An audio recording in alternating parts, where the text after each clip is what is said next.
अपना आशीर्वाद दिया। तो जब आप जनता की सेवा के लिए आते हैं तो आपका एक दायित्व तो बनता है कि जनता के सुख दुख में खड़ा हो सके। को झारखंड जोहार। इस वक्त हम जुगसलाई विधानसभा के गोविंदपुर क्षेत्र में हूँ और हमारे साथ इस क्षेत्र के और जमशेदपुर भाग संख्या 5 के क्षेत्रीय और लोकप्रिय जिला परिषद डॉक्टर परितोष जी है। हम उनसे जुड़ेंगे और राजनीतिक मुद्दों पर बात करेंगे। इस बार जुगसलाई विधानसभा का माहौल क्या है और जनता का मूड क्या है, क्योंकि गोविंदपुर क्षेत्र की अगर हम बात करें, जिला परिषद इस क्षेत्र में चाहे साफ़ सफाई की बात हो, चाहे नाली गली और बिजली की बात हो, निरंतर प्रयासरत है। हम जानने का प्रयास करेंगे कि उनके जो इस सामाजिक स्तर के जो काम किए हैं, इससे उनको कितना और इनके प्रत्याशी को कितना बेनिफिट होगा। दादा, आप पहले तो आज बहुत शुभकामनाएं देना चाहेंगे, आपका जन्मदिन भी है। बहुत बहुत धन्यवाद। और हमारे सुंदर झारखंड यूट्यूब चैनल के तरफ से आपको बहुत बहुत स्वागत है, अभिनंदन है। आप गोविंदपुर क्षेत्र में निरंतर चाहे विकास काम हो, चाहे साफ सफाई की बात हो, निरंतर प्रयासरत है। इससे आपके प्रत्याशी मंगल कालिंदी जी को कितना बेनिफिट होने वाला है?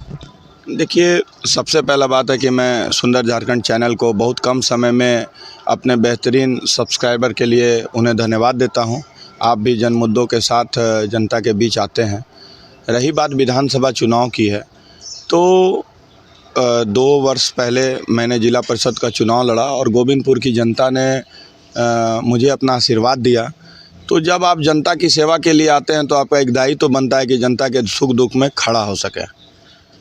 रहा बात कि मंगल कालिंदी को इससे क्या फ़ायदा होगा, तो मैं बस यह जानता हूं कि जो विद्यार्थी साल भर परीक्षा की तैयारी करता है, जो साल भर जनता के बीच रहता है, साल भर अपना रोज़ कंटिन्यूअस पढ़ाई करता है, उसे परीक्षा के दिन ज़्यादा भयभीत होने की ज़रूरत नहीं रहती है। परीक्षा के दिन वह जनता से सिर्फ अपील कर सकता है। तो आपके चैनल के माध्यम से भी मैं जनता से यही अपील करूँगा कि गोविंदपुर मतलब समस्याओं का जगह, गोविंदपुर मतलब हर एक जगह विवाद, गोविंदपुर मतलब कोई आना नहीं चाहता है। ऐसी छवि गोविंदपुर की बनी हुई है पूरे जमशेदपुर स्तर पर। आप सोच सकते हैं कि कुछ दिन पहले कुछ टेम्पू चालक आना नहीं चाहते थे। मेरी पत्नी भी विमेंस कॉलेज में पढ़ाने जाती है, तो टेम्पू को लेकर बहुत दिक्कत होता था, सड़कें ही नहीं थी 10 वर्षों से। तो जैसे हम लोग जिला परिषद बने, महागठबंधन की सरकार थी, कांग्रेस, जेएमएम, सीपीआई, आरजेडी सबसे मिलीजुली सरकार थी, तो हम लोगों की पहली प्राथमिकता थी सड़क का निर्माण। 40 बार रांची जाकर हम लोगों ने सड़कों का निर्माण करवाने के लिए फाइल को मूव करवाया। तो 8 अक्टूबर, पिछले साल 8 अक्टूबर को इसका शिलान्यास किया था और आप देखिए कि आज 1 साल हुआ है। 14 में 11 सड़कें कंप्लीट हो चुकी है, 14 में, और बाकी 3 सड़कें और 2 पुलिया, मुख्य सड़क में 2 पुलिया बचा हुआ है। साथ में रह कर आप शिक्षा के क्षेत्र में भी देखिएगा, तो हम लोगों ने एक स्कूल बनवाया। एक स्कूल की 4 दीवारी नहीं थी। जो सामुदायिक स्कूल है, सरकारी स्कूल है, जिसकी स्थिति खराब थी, उसको जीर्णोद्धार का प्रयास किया। स्वास्थ्य के क्षेत्र में देखिएगा तो जो डिस्पेंसरी था गोविंदपुर, वो एकदम जर्जर अवस्था में था। 20-25 लाख रुपया का फंड सा हम लोगों ने सिविल सर्जन से अनुरोध किया था, बन्ना गुप्ता जी ने भी फ़ोन किया था, वहाँ एक डिस्पेंसरी चालू हुआ। आप घोड़ाबांधा चौक में एक डिस्पेंसरी को हम लोगों ने टाई अप करवाया, वो जो अस्पताल आया हुआ है उससे।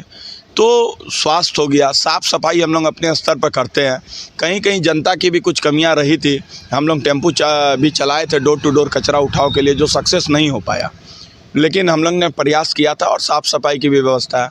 तो हम लोग जनता से यही अपील करते हैं कि अगर आपको लगता है कि गोविंदपुर में 2 वर्षों में कुछ काम हुआ है जो पहले नहीं हुआ था, जनता, लोकतंत्र में जनता मालिक होता है। जनता को अगर लगता है कि कुछ काम हुआ है, कुछ विकास की गति आगे बढ़ी है, तो आप धर्म और जात को छोड़ के, धर्म, जात और पार्टी को छोड़ के आप विकास के नाम पे आप वोट दीजिए।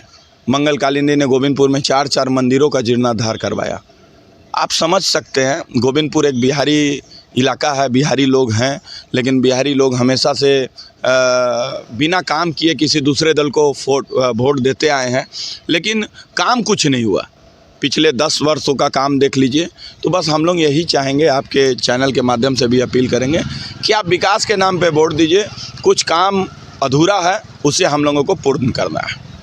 दादा, पहले अगर आप प्रत्याशी जीत के दोबारा विधानसभा जाएंगे तो ऐसा कौन सा काम अधूरा पड़ा है जो उसको आप लोग पूरा करेंगे? बहुत अच्छा सवाल है आपका। हर एक आदमी एक प्लान बनाता है कि क्या काम होगा। सबसे पहला जो इस वर्ष में अगर मंगल कालिंदी जी जीतते हैं और हम लोग जिला परिषद हैं और पंचायत प्रतिनिधियों को लेकर हम लोग डोर टू डोर कचरा उठाव की जो समस्या है, ये मेरा भी चुनाव में घोषणा पत्र था, लेकिन हम लोग नहीं कर पा रहे हैं। काहे कि एक जिला परिषद का मात्र साल में 27 से 30 लाख का ही फंड होता है, तो उससे संभव नहीं है कि हम 4 गाड़ी चला सकें। तो हम लोग डोर टू डोर कचरा उठाव के लिए JNSC के माध्यम से इसका प्रयास किए भी थे और वो प्रयास फलीभूत भी होने वाला है अगर इस बार हम लोगों को मदद मिल जाता है। दूसरा जो है कि गोविंदपुर में बच्चों को खेलने का पार्क का अभाव था। मंगल कालिंदी जी और हमारे संयुक्त प्रयास से, टाटा पावर के सहयोग से हम लोगों ने कर्पूरी पार्क को थोड़ा सा विकसित किया है। अभी आप जाके देखिए, वीर शिवाजी पार्क में हम लोगों ने 25 लाख रुपया का फंड दिया है ताकि उसकी भी 4 दीवारी हो जाए और उसमें भी पार्क का निर्माण हो। इसके बाद गोवर्धन पार्क में हम लोग जाएंगे और वीर कुंवर सिंह स्टेडियम, जो गोविंदपुर का एक बहुत आप समझ लीजिए कि आत्मा है, वहाँ पर खेल कूद की आत्मा है गोविंदपुर के वीर कुंवर सिंह स्टेडियम, इसको स्टेडियम निर्माण करवाने का ये आप एक काम हो गया। साफ़ सफाई डोर टू डोर हो गया। और बात गोविंदपुर की जनता को समझना होगा, जो मैं एक बड़ी बात कहने जा रहा हूँ कि पंचायत में उतना फंड नहीं आ रहा है और गोविंदपुर का घनत्व बहुत ज़्यादा है। 2011 के सेंसस में हम लोग अर्ध शहरी क्षेत्र थे। अभी अगर जनगणना होता है तो हम लोग शहरी क्षेत्र में आएंगे।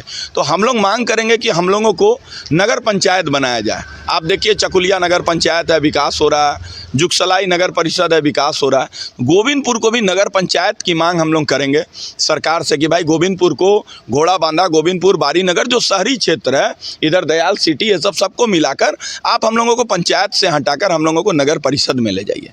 ये 3 मांग हो गया हम लोगों का।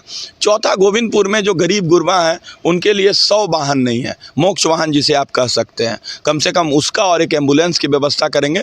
और 5वां जो है कि एक निःशुल्क प्रज्ञा केंद्र ऐसे निःशुल्क ही होता है, लेकिन बहुत सारी जगह ऐसे शिकायतें हैं कि प्रज्ञा केंद्र में आप राशन कार्ड बनाने जाते हैं तो मनमाना 200 रुपया लेता है, 300 रुपया लेता है। कहीं आप आधार कार्ड को चेंज करने जाते हैं तो उसमें पैसा लेता है। तो हम लोग एक सरकार से मांग करेंगे कि और एक आधार सेंटर और निःशुल्क प्रज्ञा केंद्र, जिसमें जो विधायक मंगल कालिंदी और महागठबंधन हम लोगों की तरफ से हो कि जो लोगों को 8 घंटा दिन में सुविधा दे, उनको आधार कार्ड, राशन कार्ड, पेंशन, इसके लिए उनको कहीं ब्लॉक का चक्कर नहीं लगाना पड़े। इस 5 प्रण के साथ हम लोग इस बार गोविंदपुर की जनता से वोट मांग रहे हैं। गोविंदपुर की जनता से यही अपील रहेगा कि आप विकास के नाम पर, अगर आपको लगता है कि गोविंदपुर में काम हुआ है तो आप विकास के नाम पे वोट दीजिए। बहुत बहुत धन्यवाद दादा, हमारे सुंदर झारखंड को समय देने के लिए। नमस्कार सभी को, झारखंडी जोहार। अगर हमारे इस चैनल को सब्सक्राइब नहीं किए हैं तो हमारे इस चैनल को सब्सक्राइब करें और लाइक करें। नमस्कार।